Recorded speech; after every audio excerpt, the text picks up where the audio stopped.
Hi friends, आप सभी कैसे हो। आशा करता हूं कि आप सभी अच्छे होंगे। आपका हमारे चैनल वीके जाटोल क्लासेस में स्वागत है। आज के इस वीडियो में हम 7 जनवरी 2026 के मुख्य करंट अफेयर्स और उसके एक्सप्लेन के बारे में चर्चा करेंगे। प्रश्न नंबर 1, YJ-20 नामक हाइपरसोनिक एंटीशिप मिसाइल किस देश द्वारा विकसित की गई है? ए अमेरिका, बी रूस, सी जापान, डी चीन। दोस्तों, आपका सही आंसर ऑप्शन नंबर डी चीन होगा। चीन ने अपनी सबसे खतरनाक YJ-20 हाइपरसोनिक एंटीशिप मिसाइल की लाइव फायरिंग का पहला वीडियो जारी किया है, जिसने वैश्विक रक्षा जगत में हलचल मचा दी है। कहां से हुई फायरिंग? यह परीक्षण चीन के सबसे शक्तिशाली और 10,000 टन वजनी टाइप 055 सुपर डिस्ट्रॉयर से किया गया। इसे चीन का सबसे घातक युद्धपोत माना जाता है। क्या है खासियत? YJ-20 एक हाइपरसोनिक मिसाइल है, जिसकी रफ्तार और सटीक मारक क्षमता इसे दुश्मन के विमानवाहकों एयरक्राफ्ट कैरियर्स के लिए सबसे बड़ा खतरा बनाती है। महत्व: ये वीडियो चीन के आधिकारिक मिलिट्री मीडिया चैनल द्वारा जारी किया गया है। ये टेस्ट इस बात का संकेत है कि मिसाइल अब रिसर्च फेज से निकलकर बड़े पैमाने पर उत्पादन और तैनाती के लिए तैयार है। विशेषज्ञों का मानना है कि इस सफल परीक्षण के बाद समुद्र में चीन की मारक क्षमता कई गुना बढ़ गई है, जो हिंद प्रशांत क्षेत्र में सुरक्षा समीकरणों को बदल सकती है। प्रश्न नंबर 2, हाल ही में भारत ने किस देश के साथ परमाणु प्रतिष्ठानों की सूची का आदान प्रदान किया है? ए पाकिस्तान, बी श्रीलंका, सी नेपाल, डी बांग्लादेश। दोस्तों, आपका सही answer option number A Pakistan होगा। क्या हुआ? 1 जनवरी 2026 को भारत और पाकिस्तान ने एक बार फिर अपने परमाणु प्रतिष्ठानों न्यूक्लियर इंस्टॉलेशंस की सूची एक दूसरे को सौंपी। यह आदान प्रदान नई दिल्ली और इस्लामाबाद में राजनयिक माध्यमों से हुआ। समझौता क्या है? ये परंपरा 31 दिसंबर 1988 को हुए एक समझौते के तहत निभाई जाती है। इससे परमाणु प्रतिष्ठानों पर हमले के निषेध संबंधी समझौते के रूप में जाना जाता है, जो 27 जनवरी 1991 से लागू हुआ था। कब से जारी है? दोनों देशों के बीच ये सूचियों का लगातार 35वां आदान प्रदान है। पहली बार यह सूची 1 जनवरी 1992 को साझा की गई थी। महत्व: तनावपूर्ण संबंधों और कारगिल युद्ध या पुलवामा जैसे संकटों के बावजूद ये परंपरा कभी नहीं टूटी। इसका मुख्य उद्देश्य युद्ध या संघर्ष की स्थिति में एक दूसरे के परमाणु केंद्रों पर हमले को रोकना है, ताकि किसी बड़े पर्यावरणीय या मानवीय खतरे से बचा जा सके। अन्य जानकारी: इस दौरान दोनों देशों ने एक दूसरे की जेलों में बंद कैदियों और मछुआरों की सूची भी साझा की। विशेषज्ञों के अनुसार, भले ही दोनों देशों के रिश्ते खराब हों, लेकिन ये प्रक्रिया दक्षिण एशिया में परमाणु जोखिम को कम करने का एक महत्वपूर्ण जरिया बनी हुई है। प्रश्न नंबर 3, रूस ने परमाणु हमला करने में सक्षम ओरेशनिक हाइपरसोनिक मिसाइलों को किस देश में तैनात किया है? ए जॉर्जिया, बी कजाखस्तान, सी लात्विया, डी बेलारूस। दोस्तों, आपका सही answer option number D Belarus होगा। बड़ी तैनाती: यूक्रेन के साथ बढ़ते तनाव के बीच रूस ने अपनी सबसे घातक और आधुनिक ओरेशनिक ओशनिक हाइपरसोनिक मिसाइल को अपने मित्र देश बेलारूस में तैनात कर दिया है। बेमिसाल रफ्तार: राष्ट्रपति पुतिन के अनुसार इस मिसाइल की रफ्तार ध्वनि की गति से 10 गुना ज्यादा, लगभग 12,000 किलोमीटर प्रति घंटा है। इसकी सबसे बड़ी खासियत यह है कि दुनिया का कोई भी डिफेंस सिस्टम इसे हवा में नहीं रोक सकता। निशाने पर कौन? बेलारूस में तैनाती के बाद अब यूरोप के लगभग सभी देश और अमेरिका का पश्चिमी हिस्सा इस मिसाइल की जद में आ गया है। बेलारूस की सीमा नाटो देशों पोलैंड, लिथुएनिया और यूक्रेन से सटी है।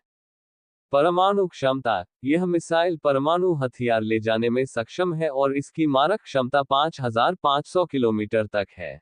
रूस का तर्क: रूस का कहना है कि पश्चिमी देशों और नाटो के आक्रामक रुख को देखते हुए अपनी सुरक्षा के लिए ये कदम उठाना जरूरी था। इस कदम से पूरे यूरोप में हड़कंप मच गया है और रूस यूक्रेन युद्ध के परमाणु युद्ध में बदलने का खतरा और गहरा गया है। प्रश्न नंबर 4, हाल ही में किस कंपनी ने देश भर में वॉयस ओवर वाईफाई सेवा शुरू करने की घोषणा की है? ए एयरटेल, बी जियो, सी वोडाफोन आइडिया, डी BSNL। दोस्तों, आपका सही answer option number D BSNL होगा। सरकारी टेलीकॉम कंपनी BSNL ने पूरे देश में अपनी वॉइस ओवर वाईफाई सेवा शुरू कर दी है। अब यूजर्स बिना मोबाइल सिग्नल के भी केवल वाईफाई का उपयोग करके कॉल कर सकेंगे। कमजोर नेटवर्क से छुटकारा। अगर आप घर या ऑफिस के ऐसे हिस्से में हैं जहां मोबाइल टावर नहीं आता, तो आप वाईफाई के जरिए क्लियर HD कॉल कर पाएंगे। कोई एक्स्ट्रा चार्ज नहीं। इस सेवा के लिए ग्राहकों को अलग से कोई पैसा नहीं देना होगा। यह आपके मौजूदा रिचार्ज प्लान पर ही काम करेगा। सिम की जरूरत नहीं। कॉलिंग के लिए कॉल करने के लिए आपके फोन में मोबाइल नेटवर्क होना जरूरी नहीं है, बस एक एक्टिव वाईफाई कनेक्शन होना चाहिए।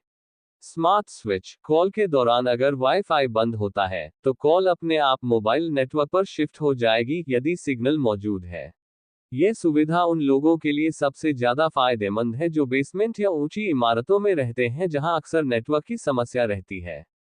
प्रश्न नंबर 5, हुंडई मोटर इंडिया के नए MD और CEO के रूप में हाल ही में किसे नियुक्त किया गया है? A. Anoop Malhotra, B. Sanjay Gupta, C. Tarun Garg, D. Vikram Singh. दोस्तों, आपका सही आंसर ऑप्शन नंबर C, तरुण गर्ग होगा। प्रश्न नंबर 6, रक्षा अनुसंधान एवं विकास संगठन DRDO ने 1 जनवरी 2026 को कौन सा स्थापना दिवस मनाया? A. 65वां, B. 66वां, C. 67वां, D. 68वां। दोस्तों, आपका सही आंसर ऑप्शन नंबर D, 68वां होगा। स्थापना दिवस। रक्षा अनुसंधान और विकास संगठन DRDO ने 1 जनवरी 2026 को अपना 68वां स्थापना दिवस मनाया। समीक्षा बैठक। रक्षा मंत्री राजनाथ सिंह ने DRDO मुख्यालय का दौरा किया और वर्ष 2025 की बड़ी सफलताओं और 2026 के लक्ष्यों का जायजा लिया। बड़ी उपलब्धि। वर्ष 2025 में DRDO द्वारा विकसित 22 रक्षा प्रणालियों को सेना में शामिल करने की मंजूरी मिली है, जिनकी कुल लागत लगभग 1.30 लाख करोड़ रुपए है। ये किसी एक साल में अब तक की सबसे बड़ी मंजूरी है।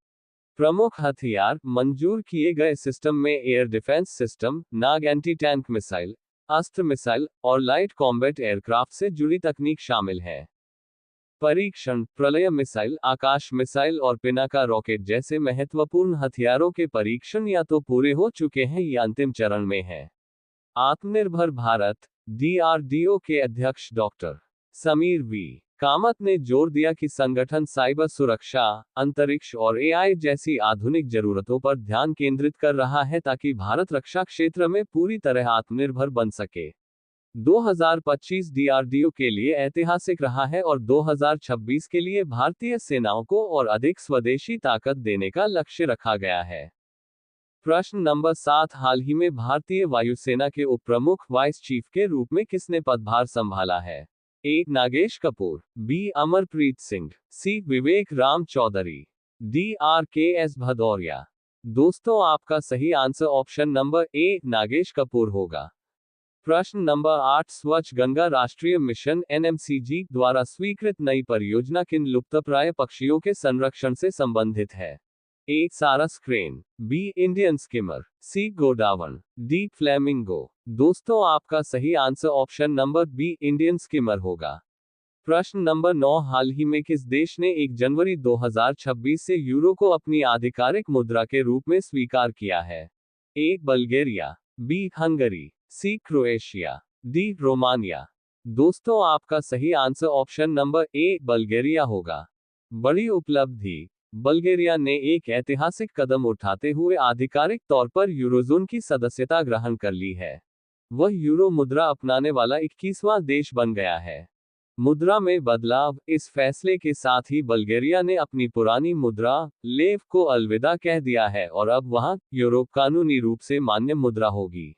क्या है यूरोजोन? यह यूरोपीय संघ EU के उन देशों का समूह है जिन्होंने साझा मुद्रा, यूरो को अपनाया है। इसकी नीतियां यूरोपीय सेंट्रल बैंक द्वारा संचालित होती हैं। फायदे। यूरो अपनाने से देश में व्यापार आसान होगा, मुद्रा विनिमय एक्सचेंज का खर्च खत्म होगा और यूरोपीय बाजारों के साथ आर्थिक एकीकरण मजबूत होगा। चुनौतियां। बल्गेरिया में इस फैसले का कुछ विरोध भी हुआ है। रिवाइवल पार्टी जैसे समूहों और रूस समर्थक वर्गों ने आर्थिक अस्थिरता की चेतावनी दी है, लेकिन सरकार ने इसे यूरोपीय भविष्य के लिए जरूरी बताया है। बल्गेरिया से पहले 2023 में क्रोएशिया यूरोजोन में शामिल होने वाला आखिरी देश था। ये कदम न केवल बल्गेरिया की अर्थव्यवस्था बल्कि यूरोपीय संघ की एकजुटता के लिए भी एक महत्वपूर्ण मील का पत्थर है। प्रश्न नंबर 10, हाल ही में डीआरडीओ ने प्रलय मिसाइल का सफल परीक्षण कहाँ किया है? A. Rajasthan, B. Odisha, C. Andhra Pradesh, D. Goa. दोस्तों, आपका सही answer option number B Odisha होगा। मुख्य घटना 31 दिसंबर 2025 को भारत ने ओडिशा के अब्दुल कलाम द्वीप से स्वदेशी प्रलय मिसाइल का 1 ही घंटे के भीतर 2 बार सफल परीक्षण किया। मिसाइल की शक्ति, ये सतह से सतह पर मार करने वाली अर्ध बैलिस्टिक मिसाइल है जिसे डीआरडीओ ने विकसित किया है। इसकी मारक क्षमता 150 से 500 किलोमीटर तक है। खासियत, यह मिसाइल हवा में अपना रास्ता बदलने में सक्षम है, जिससे दुश्मन की इंटरसेप्टर मिसाइलें इसे पकड़ नहीं पाएंगी। ये 350 से 1000 किलोग्राम तक के हथियार ले जा सकती है। सटीकता, अत्याधुनिक नेविगेशन सिस्टम से लैस यह मिसाइल बिना परमाणु हथियार के भी दुश्मन के ठिकानों और बंकरों को पूरी तरह तबाह कर सकती है। महत्व, रक्षा मंत्री राजनाथ सिंह ने इस सफलता पर डीआरडीओ को बधाई दी। यह मिसाइल सीमा पर भारतीय सेना की आक्रामक शक्ति को कई गुना बढ़ा देगी। अब ये प्रश्न आप लोगों के लिए। आप सभी लोग इसका आंसर कमेंट बॉक्स में जरूर बताएं। देश की पहली वंदे भारत स्लीपर ट्रेन किन 2 शहरों के बीच चलेगी? A. Delhi Mumbai, B. Patna Howrah, C. Guwahati Delhi, D. Guwahati Kolkata. Last video के प्रश्न का आंसर हमने आपसे पूछा है कि भारतीय कृत्रिम बुद्धिमत्ता अनुसंधान संगठन IARO की स्थापना कहाँ की जाएगी? ए. बेंगलुरु, बी. हैदराबाद, सी. पुणे, डी. गांधीनगर। दोस्तों, आपका सही answer option number D Gandhinagar होगा। यदि दोस्तों आपको हमारा यह वीडियो अच्छा लगा हो तो वीडियो को लाइक शेयर जरूर करें, साथ ही हमारे चैनल वीके जाटोल क्लासेस को सब्सक्राइब जरूर करें ताकि हमारे चैनल पर अपलोड होने वाली प्रत्येक वीडियो का नोटिफिकेशन आप तक तुरंत पहुंच सके।